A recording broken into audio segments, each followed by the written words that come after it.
Voici le titre de l'enseignement à ce culte d'adoration et de louange. La puissance surnaturelle de Dieu, waouh, en nous pour la bataille. Amen. C'est une seule personne qui a dit Amen. Amen. Amen. La puissance surnaturelle de Dieu en nous pour la bataille. Amen. Et comme texte biblique de référence, nous lisons dans Marc au chapitre 3, versets 14 à 15. Marc 3, 14 à 15. Puis, il en désigna 12, afin qu'ils soient avec lui, et qu'il les envoya prêcher et avoir le pouvoir de guérir les maladies et de chasser les démons. Amen. Amen. Notre deuxième texte, Matthieu au chapitre 10, versets 7 à 8. Matthieu 10, 7. Et pendant que vous marchez, prêchez en disant, le royaume des cieux est proche. Guérissez les malades, purifiez les lépreux, ressuscitez les morts, chassez les démons. Vous avez reçu gratuitement, donné gratuitement. Amen.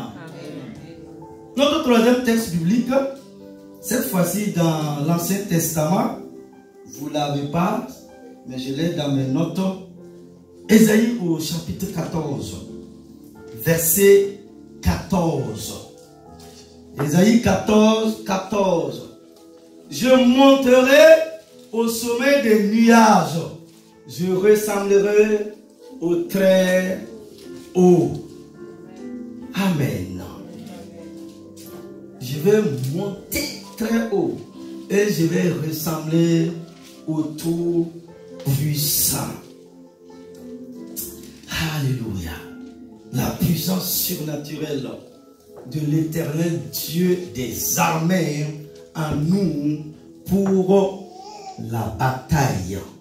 Église, sinon homme frère, je n'ai pas eu le choix de naître et vous non plus. Cependant, j'avais le choix de renaître et vous aussi. Vous et moi avons fait le choix. Cependant, sans nous rendre compte que nous étions sur le point de renaître dans une zone de guerre. Lorsque nous avons signé la ligne pointilleuse et que nous nous sommes portés volontaires pour le jour de son pouvoir, personne ne nous a dit jusqu'à plus tard que nous étions nés dans une guerre et que nous étions nés pour la guerre. Oui, vous vous êtes enrôlés dans l'armée de Dieu. Nous nous trouvons maintenant au milieu d'un conflit entre deux guerres, le royaume de la lumière et le royaume des ténèbres. Nous sommes dans une guerre spirituelle aux proportions historiques. La guerre entre ces deux royaumes dure depuis longtemps, avant que l'un de nous n'arrive. Et elle fera encore rage si nous quittons cette terre des hommes avant que Jésus-Christ ne revienne. Vous et moi, nous sommes rendus compte que même si le résultat de cette guerre a été prédéterminé par la mort et la résurrection de Jésus, nous nous sommes enrôlés dans une lutte de la fin des temps entre le bien et le mal, la justice et les ténèbres, jusqu'à à la fin. On ne peut pas s'en sortir seul. Le livre des Nombres mentionne qu'il existe un livre des guerres qui n'a jamais été découvert par aucun archéologue terrestre. Nombres au chapitre 21, verset 14. C'est peut-être parce qu'il existe un livre de guerre céleste dans lequel certaines histoires de guerre sont encore en cours d'écriture.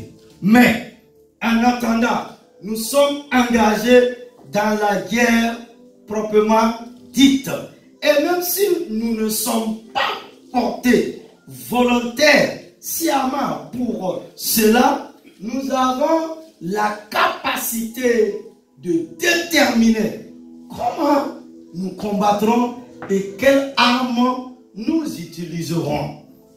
Nous avons à la fois le pouvoir de combattre et l'autorité déléguée pour gagner. Nous pouvons choisir de revêtir notre manteau de guerrier. En fait, nous devons apprendre à nous tenir debout et à combattre avec la puissance et à imposer la victoire du calvaire. Église, c'est ce que je vous propose de voir en 4 points au cours de l'enseignement de la matinée. Grand 1, la renommée de son nom. Waouh! La renommée de son nom. Tout tourne autour de Jésus-Christ qui nous a donné son Saint-Esprit afin que nous ayons l'influence surnaturelle du Fils de Dieu. Toute véritable guerre spirituelle est finalement centrée sur la personne du Fils de Dieu dans nos vies, nos familles, nos villes et nos nations.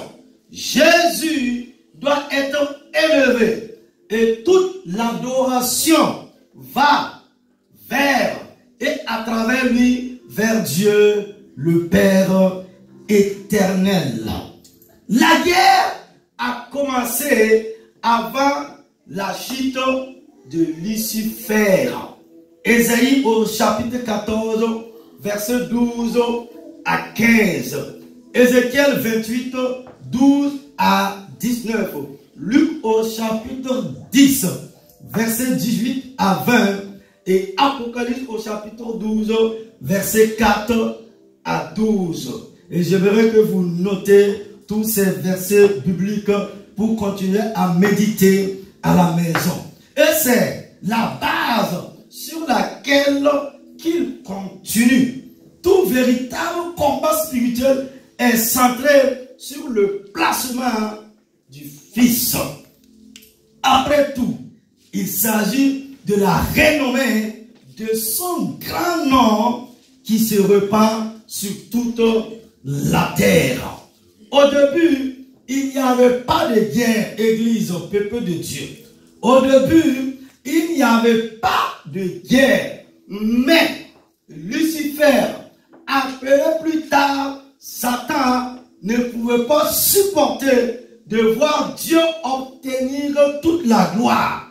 Sa jalousie, sa compétition, son envie et sa loyauté divisés ont brisé l'unité du ciel.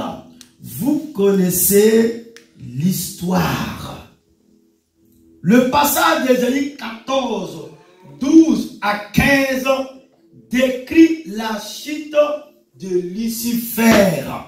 Te voilà tombé du ciel, astre brillant, fils de l'aurore. Tu es abattu à terre, toi, le vainqueur des nations. Tu disais en ton cœur, je monterai au ciel, je lèverai mon trône au-dessus des étoiles de Dieu. Je m'assurerai sur la montagne de l'assemblée, à l'extrémité du septentrion. Je monterai sur le sommet des nuées. Je serai semblable au très haut. Mais tu as été précipité dans le séjour des morts, dans les profondeurs de la fosse. Le pronom personnel, j'ai, est répété 5 fois. Satan a eu l'audace d'informer Dieu de ses intentions. Je monterai, je lèverai, je m'assiedrai, je monterai, je serai semblable au très haut. Dans le monde oriental de l'époque, on croyait que l'extrémité du septentrion était l'endroit où la présence de Dieu faisait défaut. C'est pourquoi on disait qu'il s'assierait à l'extrémité du septentrion, le diable se mettait à la place du Dieu. Au verset 14, il dit, je serai semblable au très haut. Le diable déclare ici son intention d'usurper la place légitime du Dieu. Car il veut être adoré. Mais nous savons que Dieu seul doit être adoré. Exode au chapitre 20, verset 3 à 5. Au lieu d'être élevé dans un lieu de prééminence, Satan a été jeté en enfer. Ézéchiel 18, 11 à 19 est l'autre passage célèbre qui parle de la chute de Lucifer. Il était l'équivalent du chef du culte céleste, parfait en beauté. Waouh! Verset 12. Et comme nous le voyons à nouveau dans ce passage, c'est son orgueil qui l'a fait tomber. Le diable s'est enorgueilli à cause de sa très grande beauté, nous dit le verset 17 de Ézéchiel au chapitre 28. Dès lors, il y a eu une guerre dans les royaumes célestes, car un tiers des anges s'est révolté contre l'autorité de Dieu pour se joindre à la rébellion de Lucifer. Sinon, le diable, nous dit Gilles 6. L'archange Michel et les 2 tiers des gens restés fidèles à Dieu ont cherché du ciel le diable et ses anges devenus des démons. Waouh! Ces derniers sont allés habiter en enfer. Le diable et les gens dessus devinrent les ennemis jurés de Dieu. Dès lors, ils ont cherché à prendre le contrôle de l'univers. Ce combat spirituel ou guerre qui a eu lieu dans les royaumes célestes s'est produit sur la terre quand, dans le jardin d'Éden, Satan, sous la forme d'un serpent, Genèse 3:1, a tenté Adam et Ève en leur proposant de manger de l'arbre de la connaissance du bien et du mal.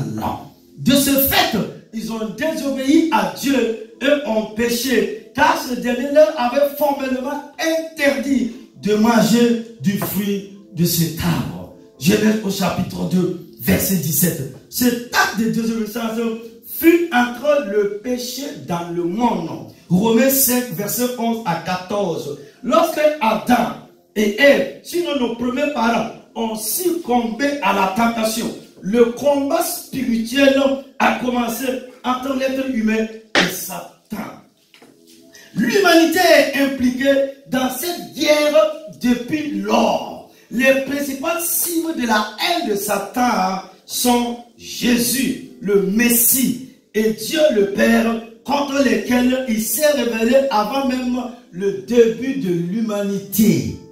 Ah oui, tu n'étais pas né, j'étais pas né. Waouh! Il ne peut pas toucher Dieu, ni son fils Jésus. Maintenant qu'il est ressuscité, qu'il est monté et qu'il s'est assis à la droite de Dieu le Père. Par conséquent, la seule façon par laquelle il peut attaquer Dieu trinitaire, c'est de s'en prendre à ceux qui l'aiment, à savoir l'Église, vous et moi. Car en attaquant ceux qui croient et aiment Jésus-Christ de Nazareth, indirectement, le diable s'attaque à Jésus lui-même. C'est dans l'église de Jésus-Christ que se joue le combat spirituel et qui s'identifie au fil des jours. Cette guerre spirituelle a déjà été gagnée à notre place par la mort de Jésus, par son ensevelissement et sa résurrection. Nous sommes victorieux en lui, Église, homme frère. Le diable n'a qu'une période de temps limitée avant d'être jeté dans les temps de feu et de souffle. Apocalypse au chapitre 20, verset 10. Chassant sa fin imminente, il se déchaîne autant qu'il peut. Quelqu'un peut acclamer la puissance de l'Éternel Dieu de Nazareth qui est assis sur son trône. Nous sommes dans une guerre spirituelle, mon frère, ma soeur. Et j'arrive au grand 2. Deuxièmement, se revêtir du manteau de guerrier pour être persévérant. Waouh! Mon frère, ma soeur, se revêtir du manteau de guerrier pour être persévérant. La Bible nous dit dans 1 Jean 3, 8, le Fils de Dieu, c'est-à-dire Jésus-Christ de Nazareth, est apparu dans ce but pour détruire les œuvres du diable. Nous avons la même description de travail que lui, puisque tous ceux qui appartiennent au Fils de Dieu sont censés être comme lui. Et le Seigneur, qui est esprit, nous rend de plus en plus semblants à lui à mesure que nous sommes transformés en son image glorieuse, sinon en son image de gloire en gloire. 2 Corinthiens 3, 18. Ce sont vos ordres de marche. Détruisez les œuvres du diable. Mettez Satan sous vos pieds. Écrasez la tête de l'ennemi. Le Dieu de paix écrasera bientôt Satan sous vos pieds. Romains au chapitre 16, verset 20. Chacun de nous a un rôle différent à jouer dans cette bataille. Mais pour combattre, nous devons revêtir le manteau du guerrier. Vous avez lu à propos de l'armure de Dieu dans Éphésiens au chapitre 6, verset 13. Prenez donc l'armure complète de Dieu, afin que vous puissiez résister aux mauvais jours et après avoir tout fait, vous tenir fermement. Éphésiens au chapitre 6, verset 13. Et je vous ai expliqué en long et en large pendant notre réunion de prière de vendredi. À côté de votre armure de Dieu, vous avez également un manteau de guerrier que vous portez par-dessus votre armure, tout comme l'armure de Dieu. Ce manteau est spirituel et surnaturel. Waouh! Dis à ton frère, dis à ta soeur, ce manteau est spirituel et surnaturel. Ce manteau est spirituel et surnaturel. Amen. Mais le fait que vous ne puissiez pas le voir de vos yeux physiques, naturels et sentir le tissu rugueux ne signifie pas qu'il n'est pas aussi réel que la chemise que vous avez enfilée ce matin pour venir au culte d'adoration et de louange. Hello. Le manteau de votre guerrier signifie votre autorité en Christ Jésus. Cela signale également votre sélection par Dieu et indique un niveau d'onction qui correspond à votre niveau d'autorité. Waouh! Quand Élie a voulu appeler Élisée à le suivre, il a jeté son manteau sur les épaules d'Élisée. Nous dit la Bible dans 1 Roi au chapitre 19, verset 19. Mais pour la plupart d'entre nous, aucun Élie ne viendra jamais faire cela. Nous devons ressembler davantage à Élisée à la fin de la vie d'Élie.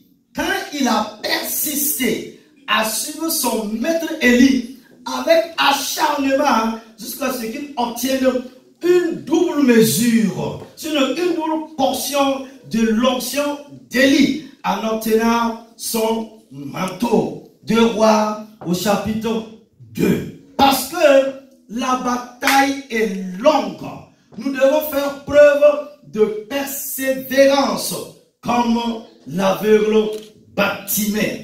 La parole de Dieu nous le rappelle dans Marc au chapitre 10, verset 46 à 52. Puis, ils arrivaient à Jéricho. Et comme ils quittaient Jéricho avec ses disciples et une grande foule, un mendiant aveugle nommé Bartimée, fils de Timée, était assis au bord du chemin. Lorsqu'il apprit que c'était Jésus, le Nazaréen, il se mit à crier et à dire: Jésus, Jésus, Jésus, fils de David, aie pitié de moi. Beaucoup lui disaient sévèrement de se taire. Toi, pauvre mendiant aveugle, tais-toi. Mais il criait de plus belle: fils de David, aie pitié de moi. Et Jésus s'arrêta et dit: appelle-le ici. Alors, ils appelaient l'aveugle en lui disant: prends courage, lève-toi. Waouh! Ceux qui disaient tais-toi, c'est eux qui sont revenus dire: mais prends courage, lève-toi. Quelqu'un m'a compris? Parce que tu vas vivre en ce matin le surnaturel de la puissance de Dieu dans ta vie. Alléluia. Il vous appelle. Ils ont dit: prends courage, lève-toi. Il vous appelle. Oh, Jésus appelle quelqu'un en ce matin pour lui faire du bien. Jésus appelle quelqu'un en ce matin pour exaucer à sa prière. Jésus appelle quelqu'un en ce matin pour essuyer ses larmes. Jésus appelle quelqu'un en ce matin pour le guérir d'une maladie incurable. Jésus appelle quelqu'un en ce matin afin que le miraculeux, le surnaturel, la gloire de Dieu, la puissance de Dieu te touche maintenant. Oh, Jésus appelle quelqu'un ce matin pour le délivrer des liens. Jésus appelle quelqu'un ce matin pour le délivrer des chaînes. Jésus appelle quelqu'un en ce matin pour son œuvre, pour son service, afin qu'il manifeste l'onction, la gloire, la puissance de Dieu par les signes, les miracles, les prodiges. Est-ce que quelqu'un m'attend ce matin? Jésus appelle quelqu'un. Jésus appelle. Encore et encore, il appelle. Et répondait oui à son appel. Alléluia. La Bible me dit quoi? Jetant de côté son manteau, il se leva d'un bond et vint à Jésus. Et lui répondant, Jésus dit: que veux-tu que je fasse pour toi? Et Jésus, aveugle, mendiant, pauvre. Et Jésus lui pose encore la question: tu es venu devant moi là. Que veux-tu que je fasse pour toi? L'aveugle a pris son courage, lui dit: Rabouni, c'est-à-dire maître, je veux recouvrer la vue. Et Jésus lui dit: va, votre foi vous a guéri. Il n'a pas prié. Est-ce qu'il a prié?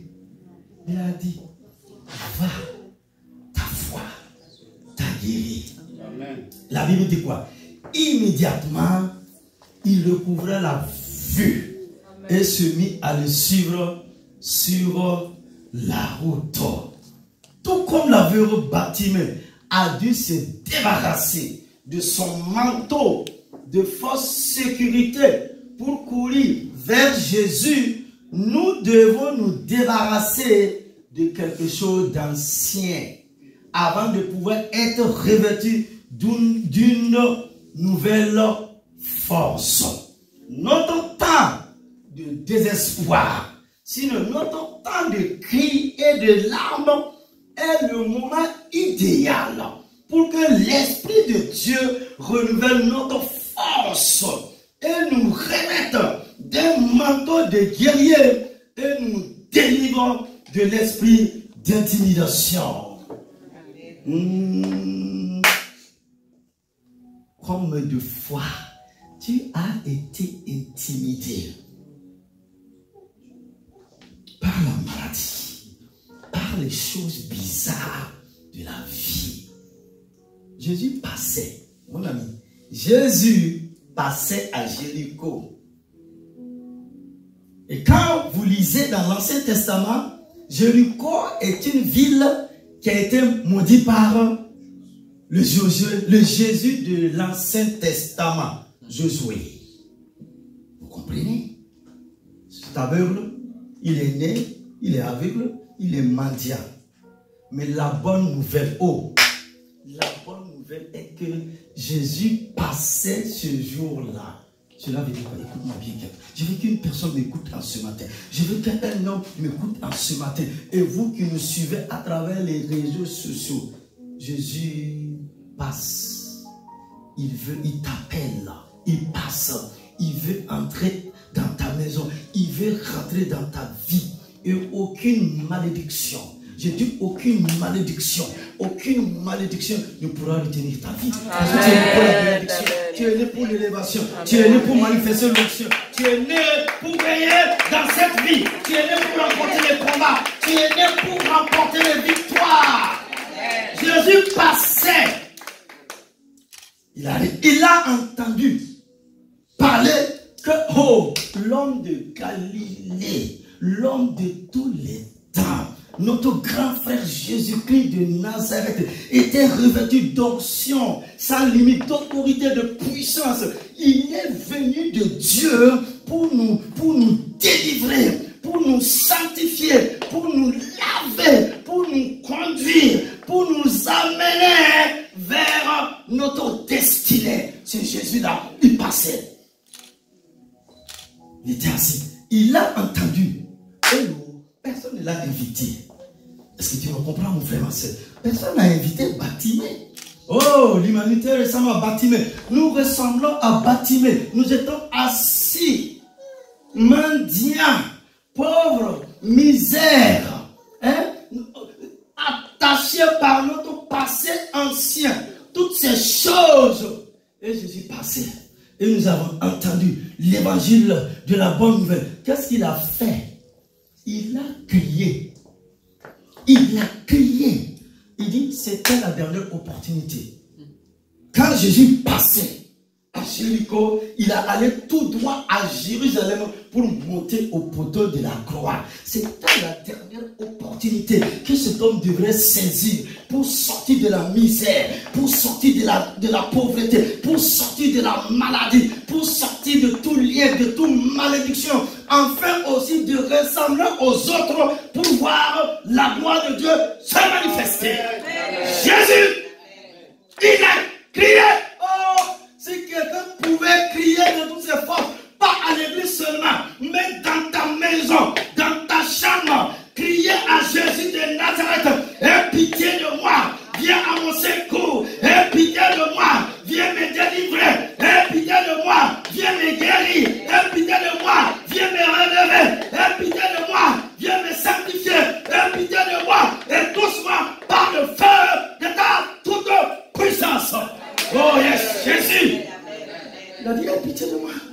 Voici une bonne prière. C'est pas la peine de pleurer. Les pleurs ne vont rien s'arranger. Et les gens étaient là. Ils ont voulu le distraire. Quand tu as pris la résolution de marcher avec Jésus, de venir à l'église, d'évangéliser, de faire les œuvres de Dieu, on va essayer à te déstabiliser. C'est les tactiques de l'ennemi. Il a regardé les gens et dit, oh, comme tu n'as jamais été aveugle là, tu ne peux pas comprendre ma douleur. Tu sais, ma soeur, tu as des souffrances parfois que le pasteur même, il ne peut pas comprendre. Est-ce que tu comprends? Sans la révélation de l'esprit, Il dit, vous ne comprenez pas. Parce que c'est moi, je souffre. Laissez-moi, je vais aller vers Golgotha. Je vais aller vers Jésus-Christ de Nazareth. Oh, il est plein d'amour, de bonté, de compassion. C'est l'amour de Dieu manifesté. C'est l'amour de Dieu incarné. C'est l'amour de Dieu pour nous. La personne de Jésus-Christ de Nazareth. C'est pourquoi Dieu a dit un jour à Israël, son peuple, par la bouche du prophète Ésaïe, je t'aime d'un amour éternel. Tu as compris, ma soeur? Si un homme ne t'aime pas, ce n'est pas un problème. Tu as un papa, bon Dieu, qui t'aime d'un amour éternel. C'est ça. Il va t'aimer quand tu as 20, 30 ans, 40 ans. Mais à partir de 50, 55, son amour diminue. Là, c'est l'amour humain. Mon ami, jeune homme, une femme ne t'aime pas, ce n'est pas un problème. Le Dieu des cieux a dit, je t'aime d'un amour éternel. Amen. Son amour ne changera jamais. Amen. Que tu es à terre, que tu es debout, que tu marches à quatre pattes, l'amour de Dieu va te relever. J'ai dit, l'amour de Dieu va te relever. L'amour de Dieu va te relever. En fait, que tu continues ta marche. C'est ça l'évangile de Jésus-Christ de Nazareth. Quand ils ont vu que cet homme-là, il est tellement déterminé, c'est maintenant qu'on dit, hé, mon ami, prends courage, lève-toi. Et il t'appelle en bon. Toi, tu m'avais dit de fermer ma bouche. C'est ça, hein? Les gens me disent, ferme-la. C'est toi maintenant qui me dit, regardez, c'est toi maintenant qui me dit, il t'appelle. Oh, Jésus, oh. Il dit, il t'appelle. Parce que c'est l'autorité qui a parlé. Jésus a vu dans leur cœur. Et il a vu dans le cœur du bâtiment. Ce matin, l'état de ton cœur va amener le ciel à crier gloire. Amen. Gloire, gloire pour toi. Ta vie va changer. Amen. La situation de ta maison va changer. Tes affaires vont changer. Les choses vont changer pour la gloire de Dieu. Amen. Et ce n'est pas fini. Il a vaincu les hommes. Mais il arrive devant Jésus. Lui qui est omnipotent, omniprésent, omniscient. Parce que quand il est descendu sur nous sur cette terre des hommes, Jésus était 100% homme et 100% Dieu. Et il te pose la question, ma fille, que veux-tu que je fasse pour toi? Si c'était nous là, on est tellement cartésiens, on est tellement bac plus 5, bac plus 7, bac plus 10, bac plus 20 là. On va dire, hé Jésus, toi aussi. Et pasteur Jésus, et évangéliste Jésus, et prophète Jésus, et docteur Jésus, et apôtre Jésus. Tous les 5 dons du ministère, tu ne vois pas que je suis aveugle. Tu as besoin qu'un petit enfant de 5 ans te dise à Jésus. Non, le maître par excellence. Est-ce que l'Esprit de Dieu parle à quelqu'un en ce matin? Avec humilité, il a dit, mes deux yeux. Alléluia. Alléluia. Mes deux yeux. Il a dit, va. Ta foi t'a sauvé. La Bible dit, instantanément, il a recouvert la vue. Ceux qui sont dans l'environnement spirituel, recouvrez la vue maintenant. Regardez, Jésus de Nazareth. Jésus recouvre la vue. Qui sont les derniers, vous allez prophétiser, vous allez recevoir des visions, des révélations de la part de celui qui est assis sur le trône. Amen. Ferme la parenthèse. Nous arrivons au grand 3. Troisièmement, développer une foi combattante. Waouh! Dis à ton frère, dis à quelqu'un ce matin, dis-le, développe une foi combattante. Je t'attends faiblement ce matin. Une foi combattante. Alléluia. Gloire à Dieu. Il faut une certaine ténacité pour se battre dans cette bataille. Vous ne pouvez pas être pacifiste. La foi combat toujours. Les gens disent, hey, moi, j'aime pas trop parler. Je suis timide, hein, je suis tranquille. Dans cette guerre-là, si tu ne parles pas là, les lions féroces, les lions sataniques vont te manger. Écoute Jésus qui nous dit, avant d'aller à la croix, dans Matthieu 11, 12, Jésus dit ceci. Il dit, depuis les jours de Jean-Baptiste jusqu'à présent, il dit, depuis son directeur de protocole, celui qui a dit, voici l'agneau de Dieu qui ôte le péché du monde. Donc Jésus nous dit en ce matin que depuis le temps de Jean-Baptiste jusqu'à présent, ça veut dire jusqu'au 21e siècle, en 2024, le royaume des cieux subit la violence. Hein? Et les hommes violents, les femmes violentes s'en emparent. Alléluia. La bataille a des hauts et des bas. Il va et vient.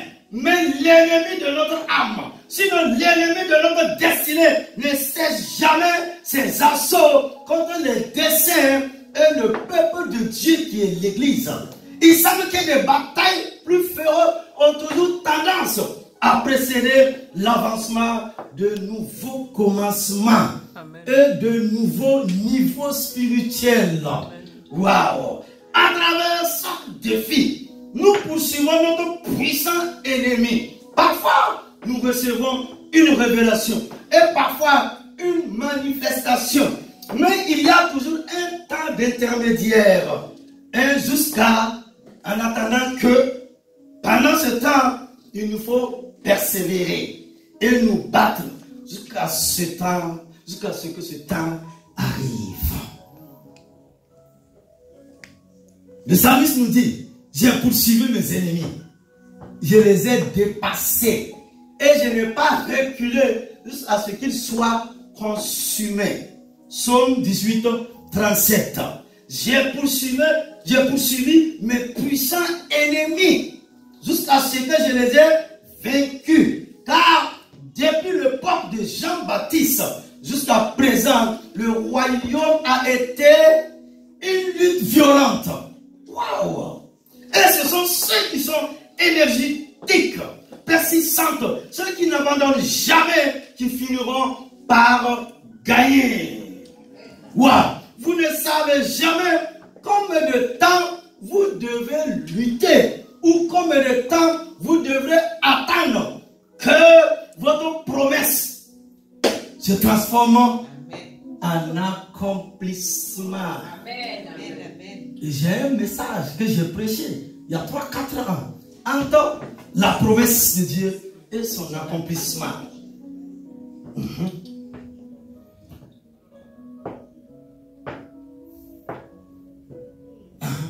Entre ce que Dieu te dit. Le pasteur a reçu une révélation, le pasteur a dit c'est vrai, mais entre la prophétie, entre la promesse, entre la révélation, il y a un temps pour son accomplissement. Hello. Amen. Amen. David a reçu l'onction. Vous êtes d'accord avec moi? Le grand prophète Nathan, il a versé une onction sur lui. C'était le début de ses malheurs. Pendant plus de 14 ans, il était pourchassé, poursuivi, traqué, oh yes, combattu. Il dormait dans les grottes. Eh Dieu! Il dormait dans les grottes. Je vais parler à cette jeunesse-là. J'ai rendez-vous avec eux en Afrique. Écoutez-moi. Entre la promesse et son accomplissement. Traqué. À un moment donné, il n'espérait même plus la vie. Pourtant, dans les desseins de Dieu, ce que Dieu avait destiné à ce chanteur berger-là, c'était être roi en Israël. Waouh! Ma soeur, peut-être ton problème là, c'est 2 semaines, 1 mois, 3 mois, et puis tu as dit, je vais jeter l'éponge. C'est ça? C'est ça? Il a continué. La promesse était là. C'est grâce à lui. Lisez les psaumes. Tu veux prier, va lire dans les psaumes. Tu veux la sagesse de Dieu, va lire dans Proverbes. Tu veux comprendre le mystère de la vie, va lire dans Ecclésiaste. Regardez les psaumes de David. Regardez le psaume 23. Regardez le psaume 18. De Corée. Il dit, hey, nous, on a vu la mort en face, mais Dieu nous a délivrés. C'est ça, entre la promesse et son accomplissement, c'est là que tu dois te lever, mon frère, ma soeur. C'est là que tu dois aimer plus Dieu. C'est là que tu dois plus servir Dieu. C'est là que tu dois chercher la face de Dieu.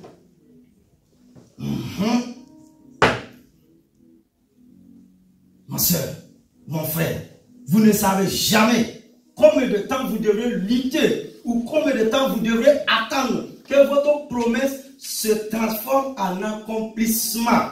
Vous devez simplement développer une foi combattante et continuer à vous battre. Chaque jour de bataille raccourcit votre temps d'attente d'un jour de la promesse révélée à la promesse tenue. Amen. Voilà un autre thème, mon frère, ma soeur. La promesse révélée jusqu'à la promesse tenue. Parce que le Dieu de la Bible, le Dieu souverain, l'ancien des jours, Dieu tient promesse. Hello. Il n'est pas un homme. Les hommes ne tiennent pas leurs promesses. Mais Dieu, God, il tient promesse. Comme le dit un grand boxeur, vous devez être en mesure de vous auto-motiver et d'indiquer: j'ai pris de gros coups. Waouh! Qui n'a pas pris de coups dans cette vie? Je suis déterminé à ne jamais abandonner. Amen. J'ai aimé ce boxeur-là. Il dit: ils ont cassé son nez, ils ont cassé la bouche, ils ont cassé ses dents. Il s'est levé. Il dit: il y a la couronne, il y a l'honneur, hein? Il y a les acclamations qui m'attendent. Je suis déterminé. Dis à quelqu'un: n'abandonne jamais. Dis à quelqu'un: n'abandonne jamais. Au nom de Jésus de Nazareth, n'abandonne jamais. N'abandonne jamais. Je suis déterminé à ne pas abandonner jusqu'à l'accomplissement de la promesse. Hello. Dieu t'a promis quelque chose. Va au pied de la croix, dans le jeûne et dans la prière, dans la méditation de la parole de Dieu, jusqu'à ce que Dieu se révèle à toi, jusqu'à ce que le divin, le miraculeux, le surnaturel du Tout-Puissant te touche. S'il a fait hier pour David, pour Daniel, pour Jacques, pour Jean, pour les Élisée, aujourd'hui encore, par la puissance de l'œuvre de la croix, Dieu est capable. Dieu est capable de faire des grandes choses pour son peuple. À nous de ne pas abandonner, à nous de progresser, d'avancer, de relever la tête, car au final, nous allons remporter au nom de Christ Jésus de Nazareth. Quatrièmement, pour terminer, développer, combattre les tactiques de l'ennemi et ne jamais abandonner. Waouh! Développer, combattre les tactiques de Satan et ne jamais abandonner. Oh, alléluia. Nous devons être tenaces et déterminés, car l'ennemi de nos âmes fera tout ce qu'il peut pour nous vaincre. L'ennemi méprise les percées. Satan et sa ligue de démons tentent également d'empêcher l'arrivée de l'assistance surnaturelle du Seigneur. Le diable veut paralyser votre planification, avorter vos rêves et diluer votre espoir. Il s'oppose à tout ce qui donne la gloire à Dieu. Il ne peut souvent pas réussir à vous anéantir complètement, sauf si vous lui en donnez l'opportunité.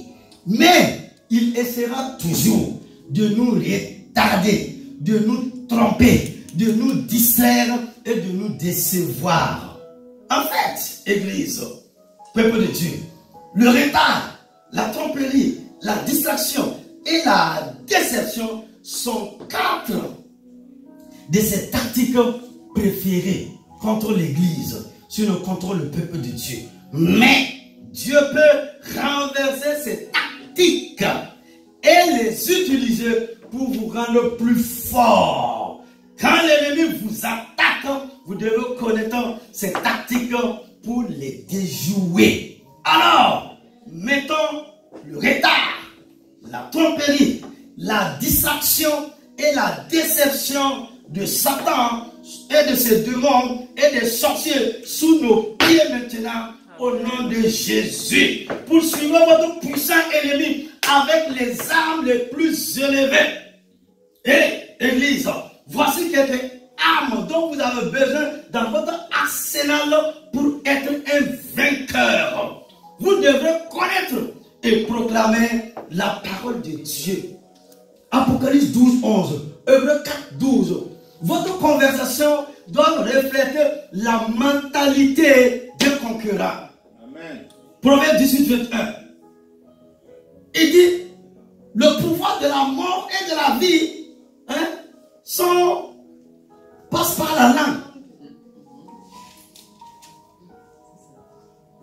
Écoute-moi, ma soeur. Vos conversations, la mentalité d'un concurrent. Josué et Caleb ont dit, Dieu va faire quelque chose. Les 10 autres ont dit, Ça c'est un. Le prophète a dit, il dit demain, à 7 heures, il y aura à manger. L'homme s'arrête, il dit, même si Dieu ouvrait le ciel, pareil chose n'a eu les amis. Dieu a ouvert le ciel. Le prophète a continué, il a dit, tu vas voir, mais tu ne mangeras pas. Il a vu, mais il n'a pas mangé.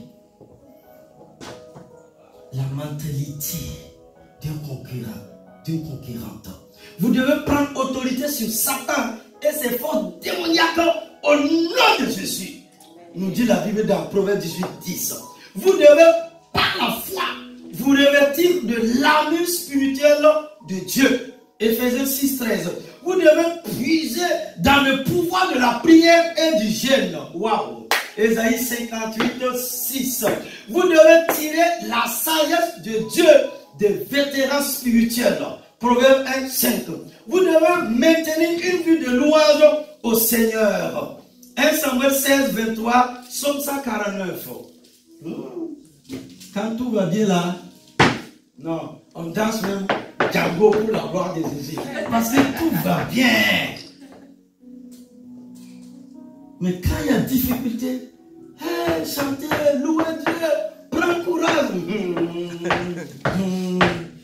Que ce soit dans les bons moments, que ce soit dans les moments difficiles, vous devrez apprendre à louer l'Éternel Dieu. C'est pourquoi tous les dimanches, c'est un culte d'adoration et de louange à Dieu pour tout ce qu'il fait dans nos vies. Amen. On ne vient pas pour témoigner à Dieu. C'est papa d'amour.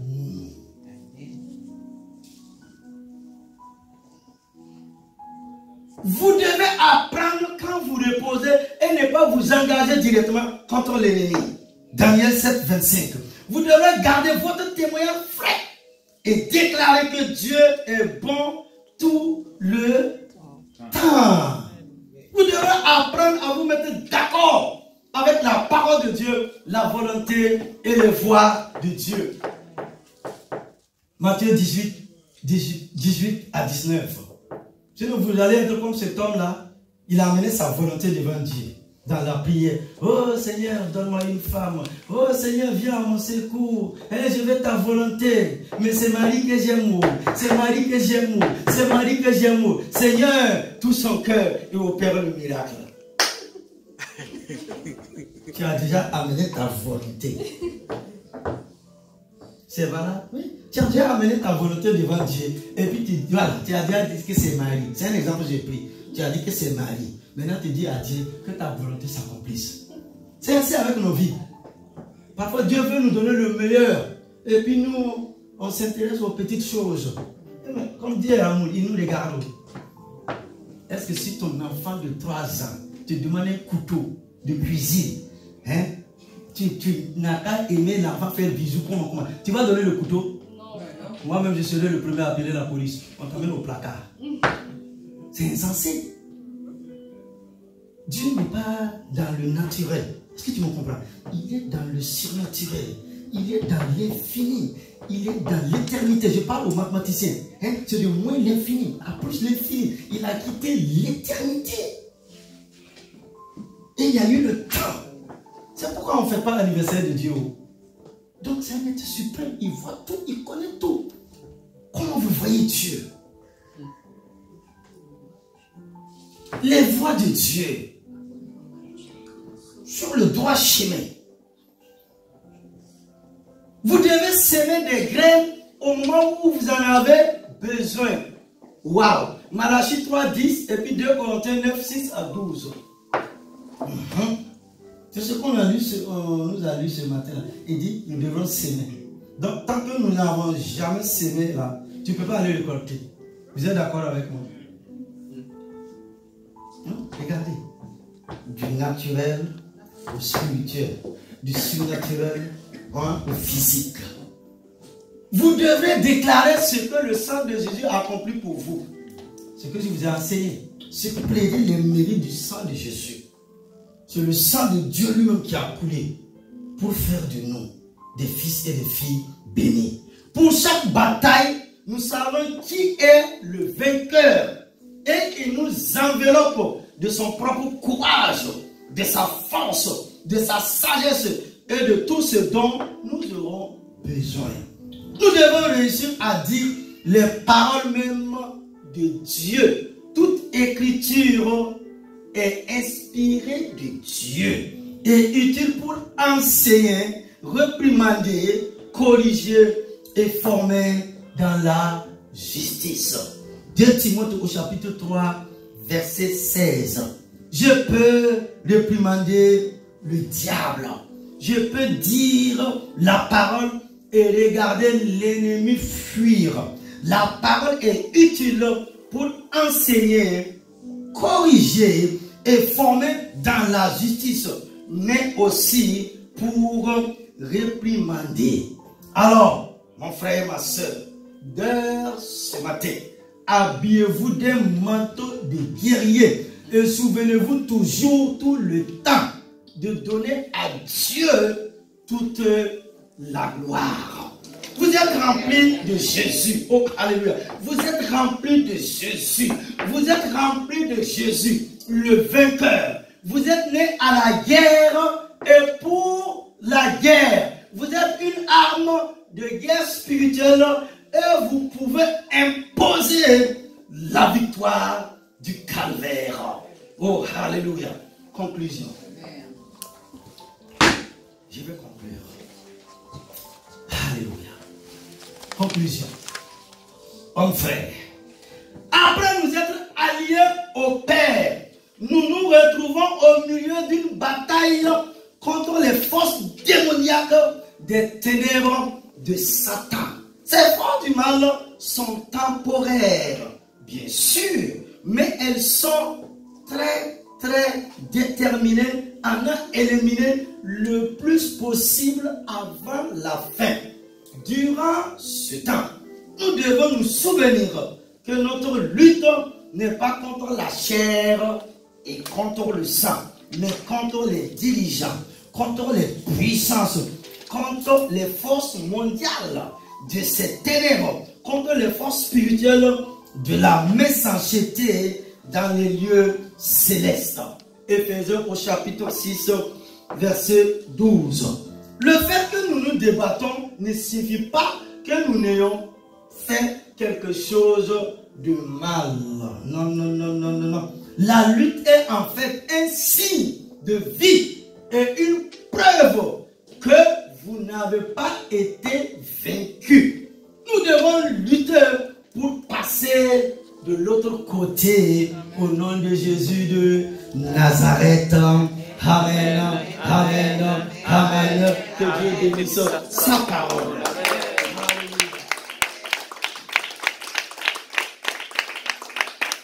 À retenir. Qu'est-ce que nous pouvons retenir de l'enseignement? Premièrement, nés de nouveau, nous nous trouvons maintenant au milieu d'un conflit entre deux royaumes, celui de la lumière et celui des ténèbres. Deuxièmement, notre lutte n'est pas contre la chair et le sang. Troisièmement, remplis de Jésus le vainqueur, nous marchons dans la victoire, revêtis des armes qu'il nous a laissées et de notre manteau de guerrier. Amen. Amen. Tiens-toi debout, s'il te plaît, mon frère, ma soeur, pour la prière finale. Oh, alléluia. Oh, alléluia. Gloire à Dieu. Oh, alléluia. Oh, alléluia. Gloire à Dieu. Tiens-toi debout. Quelqu'un peut acclamer la parole de Dieu. Quelqu'un peut acclamer la révélation de la parole de Dieu qui est né dans une guerre et qui est né pour une guerre. Et le vainqueur habite déjà en toi. Et le vainqueur en la personne de Jésus a déjà gagné cette guerre. Ce qui te demande, c'est de persévérer, d'avancer, d'avoir foi en lui. Alléluia. Église, avec une foi profonde, proclamons ensemble.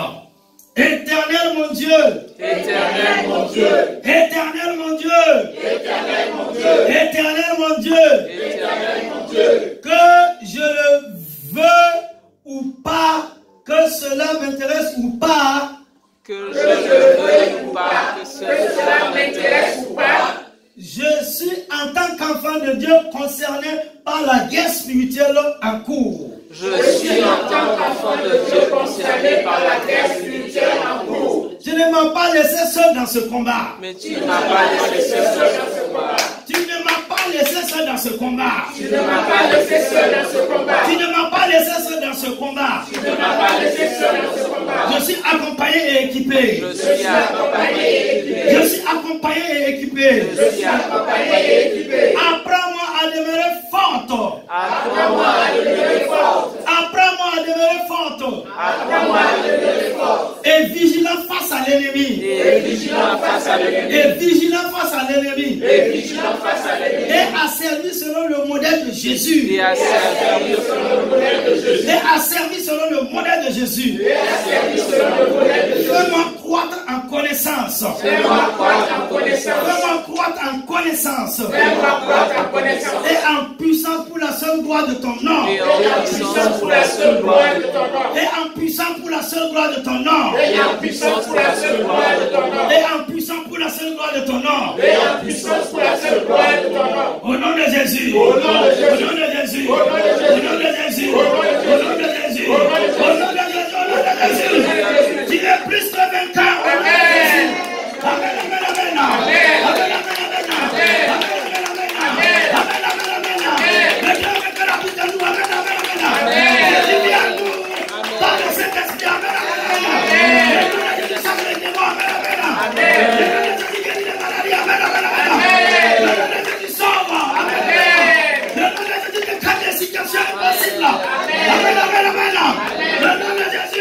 Nous accompagne tous les jours. Le nom de Jésus. Le nom de Jésus. Le nom de Jésus. Le nom le plus puissant. Le nom le plus digne. Le nom le plus exalté. Le nom le plus acclamé. Jésus-Christ de Nazareth.